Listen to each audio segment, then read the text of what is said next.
Hello guys and welcome to a new video. Now in this video I'll be testing Sapphire R7 250 with 2GB of DDR3 RAM and 512 stream processors. I'll be using it in my build with my processor E3 3000, which has a socket of 775 and has 2.5 GHz. Now this is from Celeron series and I'll be using it to test Just Cause 2, Payday 2, Tomb Raider and Dirt 3, which are fairly new recent games. Now let's get right into the video in which I test it.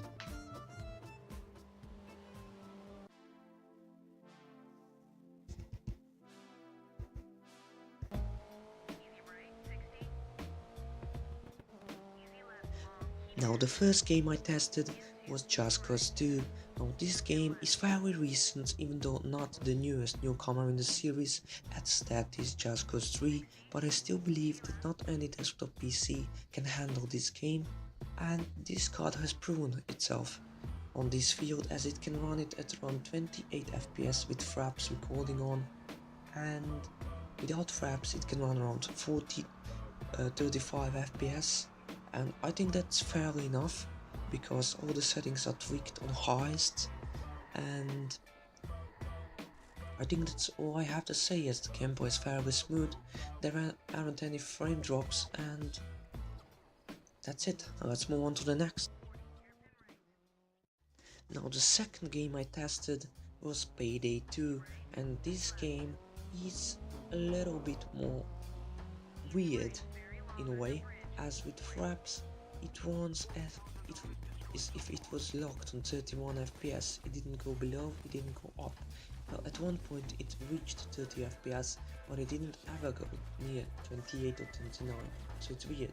Without fraps it goes to around 35-36 FPS, depending on the map action and the situation it's on. But I think that this card can handle Payday 2.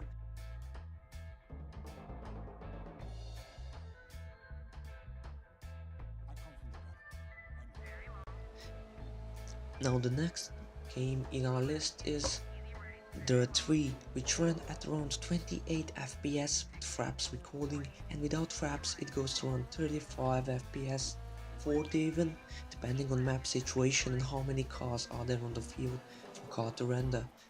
Now the car has proven itself even in the racing titles, as it can run Dirt 3 on any map I tested, and it looks incredibly good as I have put in it to the highest settings, so there are no settings on medium and it looks incredibly good, and I would recommend playing this game on this card.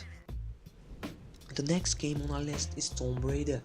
Now I wasn't sure that the card would handle this game, so I went into benchmarks and kinda tweaked a little bit of the settings, and it seems that the benchmark is fairly good. Actually, astonishingly good, incredible. But that's not on me to decide.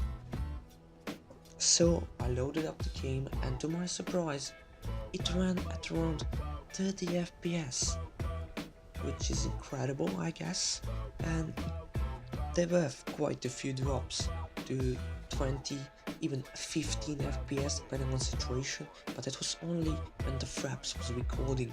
When the fraps wasn't recording, the game could reach around 40, even 50 FPS at one time, and even if the situation is good enough, it can reach 60 FPS, which is incredible as the game is on highest settings. Okay, the hair is on medium, but hair is hair after all, it needs fucking hair. So I think that this card is incredibly good and you should buy it, because it's cheap, it can run modern titles,